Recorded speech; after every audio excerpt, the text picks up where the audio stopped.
Welcome to the Growth Boss Podcast, where we seek out the secrets to high-performing campaigns from some of the smartest marketers in the world. I'm your host, Jared Smith.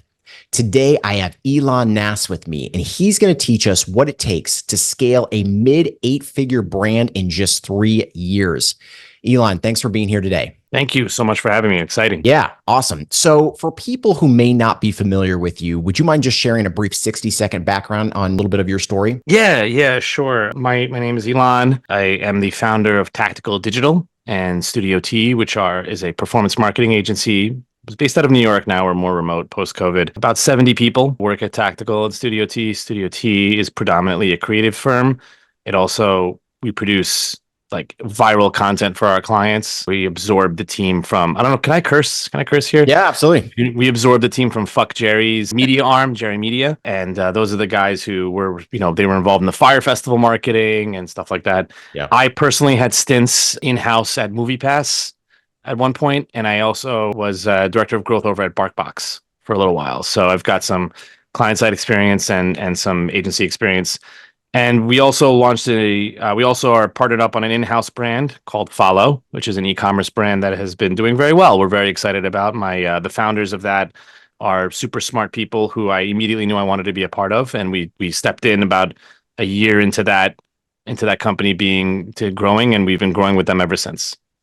Awesome. So scaling any brand is challenging, but I believe you're going to talk specifically about e-commerce. So let's dive into kind of what is the starting point when you're building a brand from scratch, or you're taking maybe an existing brand from somebody else, you're buying it or working with on the agency side. Where do you start? That's a pretty big question, right? Because you could start relatively anywhere, especially if you're buying rather than launching. So if you're launching, I think the key is just to take action, right? You got to just launch. It's a cliche to say it because everyone says it, but the truth is I've seen so many people get bogged down in analysis paralysis, right? Yeah. I've seen so many people who've spoken to like, hey, I'm getting ready to launch my brand. When we're ready, we're going to call you. And like 2 years later, I'm like, where are you at with that? Yeah. They're like, oh yeah, we're talking to the manufacturer. Are you serious?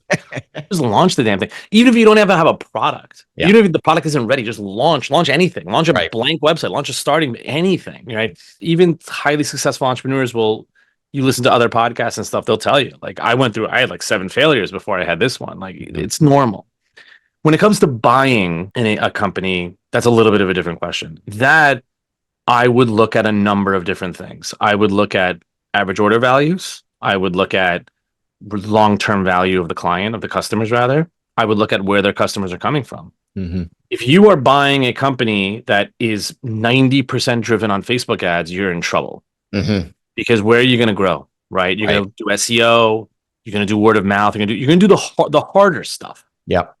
Is going to ahead of you rather than behind you. And the other thing is the AOV, the average order value and long-term value is key, because one of the things that I've learned, and I think that this might be one of the more recent lessons, but I think it's pretty valuable, is that, the classic, that formula that all e-commerce brands need to have is your cost of acquisition must be less than your long-term value, right? That's what everyone says. Yep. CAC needs to be lower than LTV. That's how you make profit. LTV being how much money or how much revenue an individual customer is worth over the course of like a year or whatever. For many years, most of us have obsessed over get the CAC down, get the CAC down, get the CAC down. I think a lot of us have come to the conclusion now that that's not really viable. There's only so much you can get the CAC down. There's too much competition. Yeah. Getting the CAC down over that period of time is gonna taper off. Growing your LTV, that's where the new secret sauce is. That's where everyone's focusing on. And part of that is not having a dinky low average order value. Mm-hmm. You can't sell a $5 product. Mm-hmm. You can't. It's too hard. You can if you have some Temu store or you're on Shein or Amazon. Maybe you can. Maybe a huge scale or people are buying bundles, sure. But $5, $6, $7 items, very, very, very difficult to move at a profitable rate. Yeah. Makes sense. I was literally just watching a video this week of Alex Hormozy, and so much of what he's talking about is you have to have a product that you're either selling for upfront, you're making thousands of dollars, or that lifetime value is thousands, so that you can scale. And he's basically saying the exact same thing that you're saying. It's like, listen, Like there is only so much you can optimize the ads. And at some point you got to be able to spend, 75, maybe 80, $90 to acquire a customer. It's very, even with our partners that follow, it's a bracelet brand. It's a little, for those of you who don't know, it's a little tchotchke bracelet that you wear. We're introducing new products, but the fun of it is that it comes with an endangered animal on the bracelet. And then you get to track that animal in real life using our app. Like you actually, like scientists will tag elephants. You buy an elephant bracelet, you can watch your elephant move around the world, watch it move up and down the Sahara Desert, or the Serengeti or whatever. You get a sea turtle, he moves from the Bahamas to North Carolina and back down to Mexico. It's a lot of fun. Yeah, literally interactive map. And those bracelets were like $12. Right. That's a low product sale. At first it was fine, but later on as CAC got worse, we had to bundle, raise prices. We were lucky that we found that we could raise prices and people were okay with it. We also noticed people would buy 3, 4, 5 bracelets at a time. Created incentives for people to collect them all. Whatever you could do to get someone to the place where they're spending 80, $90. We updated the app. We hired a phenomenal firm called Studio in New York to rebuild the app. And it's gorgeous, and you can buy more upsells in the app, content, stuff like that. So whatever you can do to drive that AOV is very, very, very important. Yeah. Okay. So what else? What other tactics are required to scale a brand fast? Not losing money. I have this little poster of Warren Buffett up there, and it says, rule number 1 of investing, never lose money. Rule number 2, never forget rule number 1, right? Where do you feel like the traps are? Where are the tricky spots where you're like, oh, that kind of crept up on me quickly? I think there's a couple of human mistakes that people make. People make assumptions. They tell stories in their heads about how things will play out without letting data tell them, right? So stepping back and looking at my agency life, as an agency, I serviced a lot of startups, a lot of e-commerce, a lot of SaaS, and I've had apps too. In my earlier career, apps are out of style now, but back in the day, ooh, baby, they were cool. Like they were like AI startups today. Yeah. So many people invest like $1 million in a new product, and then they go to market and they're just surprised that no one wants their product. Yeah. Dude, do a product test. Like take the CAD design from your factory, from your designers, make it into a landing page and see if anybody, or like the credit card form shouldn't even work. Break the credit card form. Yeah. And I call it a phantom product. Just see if anybody wants it. Like, why are you putting even $1? If you have an idea for a SaaS company, create a fake landing page without a product behind it. See if anyone signs up. Yeah. It seems so simple. Like people nod their heads, of course, but I cannot tell you how many hundreds of millions of dollars I've seen burned. People create like some sort of beverage, tastes like crap. Nobody wants it. They were shocked that it didn't work out. They blamed us. They blamed their product designers. They blamed this person. That person. It doesn't work.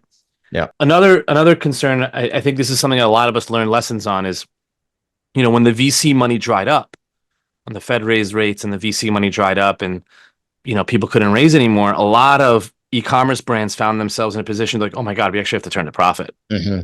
Right. And the term contribution margin started popping up. Like, oh my God, what's our actual profit on all this crap that we're doing? There are too many people who believed for a long time that as long as you can get to scale, you can be profitable. Like just burn money until no. Right.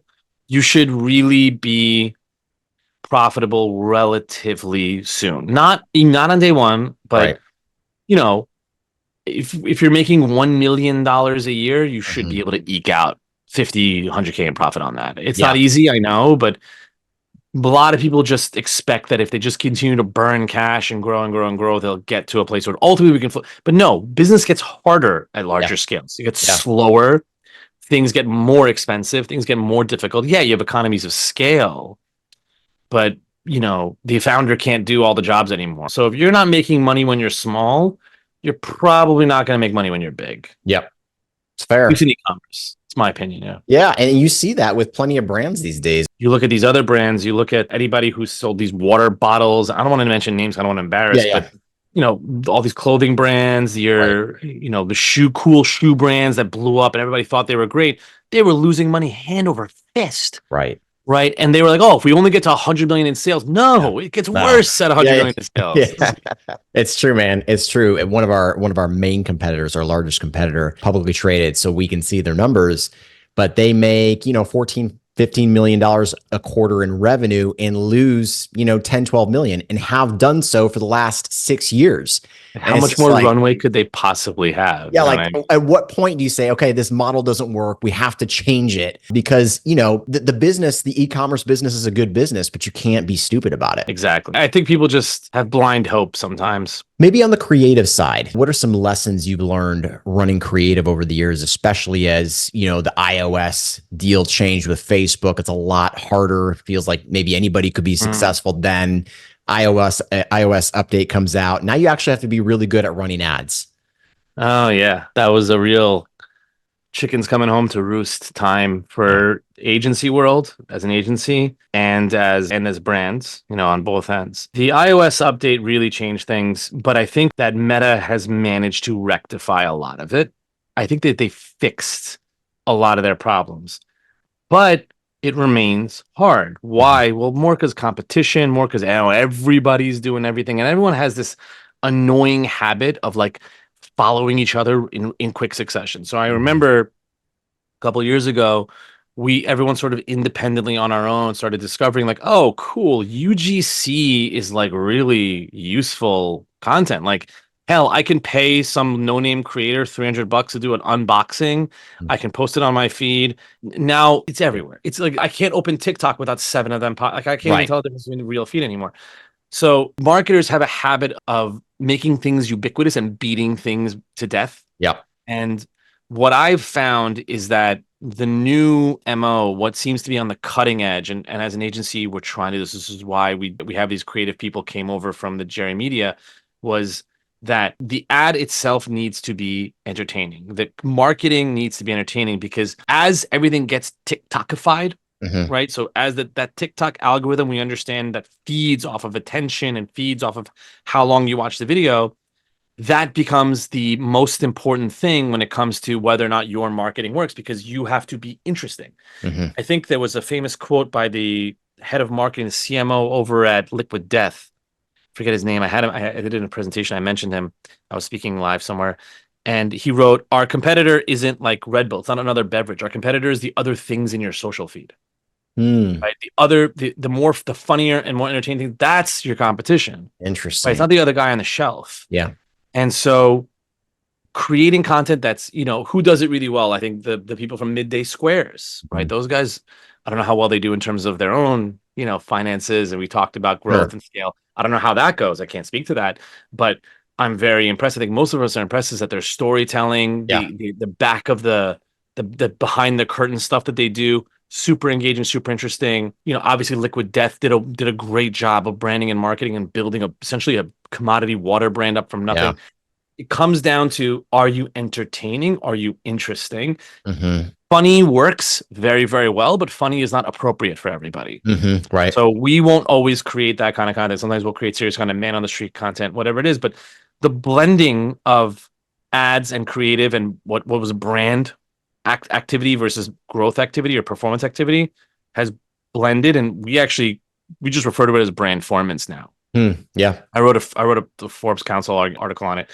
We just call it Brandformance because it just feels like brand stuff and performance stuff just aren't separated anymore. Right. It's just one team now Yes. doing both. And that's how I feel things are going, especially on the creative side. And so, how do you create fire when you have to be entertaining? It's not easy anymore. It's not just, hey, go pay like you said, an influencer $300 to open a box with your product. I mean, you have to have people sitting around a table, brainstorming, coming up with interesting ideas, seeing what works. Like, it's not easy, but there's got to be a little secret sauce in there where you're like, hey, here's maybe how we shortcut some of this. There's always, you mentioned Alex Hormozy. He'll definitely have videos on how to do this. There's always the issue of like making sure you get the hook right in the first couple of seconds, making sure you're using very saturated, bright colors, making sure you have moving graphics on the screen, music. There's some basic tips that understandable that might work here. Yeah. But the truth is that it's just a lot of shots on goal. Hmm. It's just a lot of shots on goal. That's it. It's just as many types of videos you can throw out there to learn to see what your audience responds to. I saw, I was looking at the feed of Away, the Mhm. suitcase company, and they're this interesting case study because like they were born as a millennial brand, right? You and I are probably close to the same age, and Yeah. so we're millennials who like, I really appreciate that millennial aesthetic, Right. like that, like really clean photography, product shots, Yep. Minimalist look. That's just not where things are today. Right. That's over now. Those millennial shots get like 50, 60K likes. Then they have a video of their staff trying to stuff in a way with as much, like they did a competition to see who could stuff as much clothing into an away suitcase as possible. People like jumping on it, like elbowing it, falling over. Millions of likes, Yeah. right? Because it's entertaining. Yes. Because it's internet content. It's not brand content. It's internet content. Mm-hmm. Stuff that belongs on the feed. Because each video lives its own sort of life cycle. Like it has its Yep. own like boom and bust, right? So that's where you have to think of it. And since each video lives its own world, you kind of have to just keep taking shots and shots and shots and shots Yep. on goal. Shoot stupid crap, shoot, handheld, man on the street stuff, walking around in your factory, in your office, whatever you can shoot. And if you're a solopreneur, for sure you have to do it that way. Yep. But if you have a budget and you're a bigger brand, what we do is we would hire creators to come on board, not to just do UGC one time, but to actually come on board as the strategist. Mm-hmm. The creator comes on board and they're like a spokesperson / social media strategist / content creator.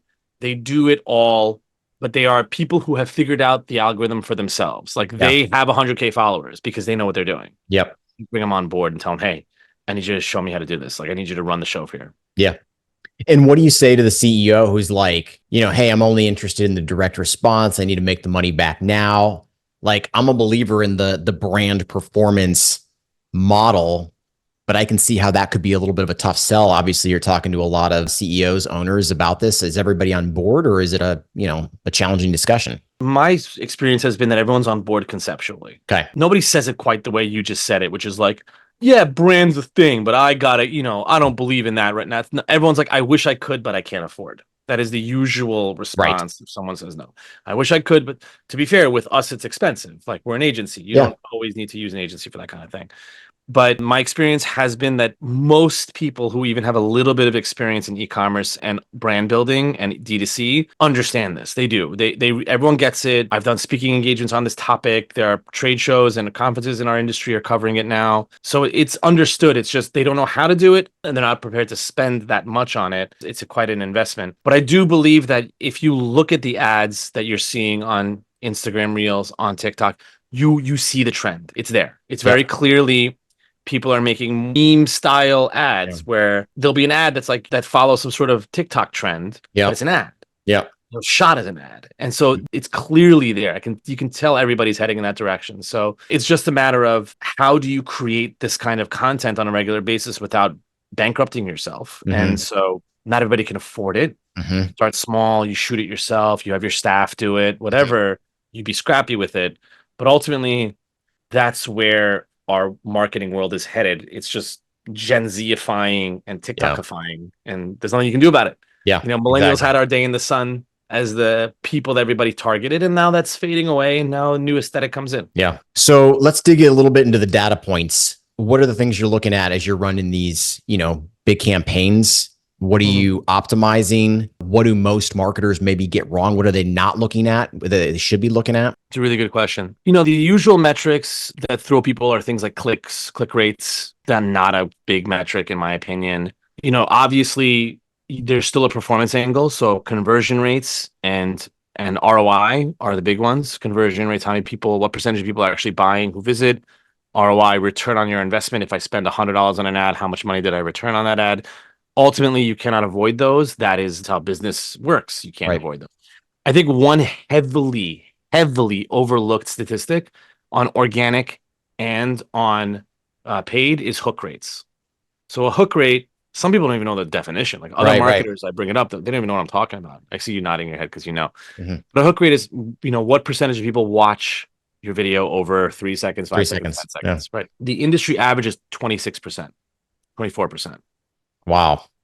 And when we do the kind of work that we try to do, our average is 43% average. And our greatest hits was 88%, 89%. I mean, the 89% of people who were scrolling through their feed stopped on our video. That is huge. I think like they call it a thumb stopper. That's what they mean when they say thumb stopping. That's what they mean. I mean, you pause for just even a moment to watch you can't buy that. Right. So that I think is wildly overlooked. I think consumer sentiment is overlooked. One of my favorite things to show off is like the comments people leave under the ads about like, Mm, as a marketer, this is an amazing ad. Like yeah, I watched this whole thing because I was just entertaining. I'm never gonna buy your product, but it was yeah, amazing. yeah, That's such a great validation. And it seems like it's just vanity, but it's not, because it means you're building that affinity, yeah, you're building the trust, you're building the long-term value there. Again, I understand it may not drive immediate revenue, which is fine. It's not for everybody. Not everybody can do that. And you shouldn't if you can't afford to. You should stick with your, conversion-based stuff if you can at first. yeah, That's when you're small. But long term, this kind of stuff is invaluable yeah. in terms of, if you want to build $1 billion brand, you cannot do it without it. It's not Right, possible. right, exactly. Yeah. I love it. So, Elon, let me ask you this. What do you feel like the top 1% of your campaigns have in common? What are the core factors that they all nailed that 99% did not?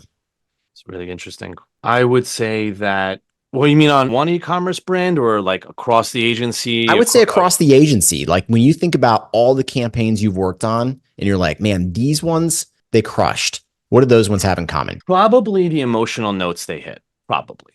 Okay. That's my guess, is because obviously every campaign is different and every product is different, and Yep. there's sales and discounts and all this other stuff that goes on. But the emotional notes that are touched on are curiosity. Like, wait, what is this? What am I looking at? Like almost a little, not confusion, but like you're making some sort of like bold. So like, for example, with Follow, we have our best performing ads are always a picture of an endangered animal, so like a turtle or a shark, and then a picture of our bracelet superimposed on it, and it says, track this with this. Mm, And the consumer is like, what the are they right. talking about? What Exactly. do you mean track an animal with a piece of plastic? What are you saying? Yeah. They need to find out. They Yeah. have to. They can't control them. Yeah. Intrigue. Intrigue. Good. I like that. Intrigue is the word. And the other one is some form of ambition, or some form of like, this product will do something for your life. This product will improve your life in XYZ way. Mhm. And that, again, I'm losing track of the word I want to use for this, but it's this form of like, calling to someone's ego, or calling to someone's ambition, calling to someone's who they want to be. Yep. And those tend to perform better than all other ads. How you do that, Yeah. well, it's a matter of technique and tactics and Yeah. testing, this and that. But those are the two types of ads that seem to outperform all the others. It's from the emotional note they hit. Yep. The trick to marketing is knowing how to hit the note. Yeah, yeah, yeah. So now I want to flip it a little bit. So those were your top campaigns from your agency side. Now I want to know what the top 1% of business owners that you've worked with have in common, where you feel like they gave you everything you needed on the agency side to be successful. They were receptive, whatever that was, where you're like, listen, this is like the perfect partner. In fact, you told me before we jumped on, you partnered with the company because you're like, hey, I really want to work with you guys. I want equity in this. Like, Yeah. what were those factors where you're like, this is something I want to be a part of? The number one, in my opinion, and I believe this is empirical. I think I could prove this. What do you like? Let's talk about like other famous products. Like, what do you know about like Mark Zuckerberg and the founders of Instagram and the founders of YouTube? All of them were what? Developers. Yep. Right. No one, as far as I know, has been highly successful, or not very many people have been highly successful hiring other people to do the development of their product for them, like hiring an agency, because the truth is, if you don't know how to do something yourself, you cannot manage it. Mm-hmm. Great point. So the best clients we've ever had are clients who said, I launched this campaign myself. I have some success. I figured out some stuff. I need you to carry me further. Not, I don't know how to do this. I need someone to manage it for me. I have me. no idea what I'm doing. The worst, never works out ever, is the person who says, I don't know how it's done. Just do it for me and make sure it's successful. Yeah. Worst clients. Because then you can't even explain, like when you report to them, they don't even know what you're talking about. How could they possibly be giving you feedback on your work if they don't understand your work? Yeah. They don't even know if you're doing a good or bad job. They just blame you if they're not making ROI, or they just stay quiet if they are. Either way. But the founders who learned how to do Facebook ads themselves, learned how SEO works, learned how email marketing works, and it sucks, because as a founder, You have to do this with every section of your business. Yeah. That's why entrepreneurship is hard. Yeah. Right. When I started my agency, I wasn't just the top sales guy. I had to do the lead gen. I had to deliver the marketing services. I had to be my own accountant, my own finance guy, my own recruiter. It's very difficult. Yeah. So yes, that's what makes entrepreneurship hard, is that you are a one person operation doing, and you have to be expert in all of it. Mm-hmm. And at any of it slide. Yeah. And so, yes, the people who are the best are the people who come to me and say, I've already launched it. It's working. Now you scale it. Yeah. Now you really show me how you can get it done. I love it. I love it. And I think we're going to end on that note. So Ilan, for people who want to get in touch with you, they want to follow you, what's the best way for them to do that? Probably my Twitter at Ilan Nass, ILANNASS on Twitter, or our website, taktical.co, tactical.co. Would love to meet, whomever, go to lunch. I'm a big networking guy. I love meeting new people under all circumstances. Awesome. Really appreciate it. Thanks so much. Thank you. Have a great weekend.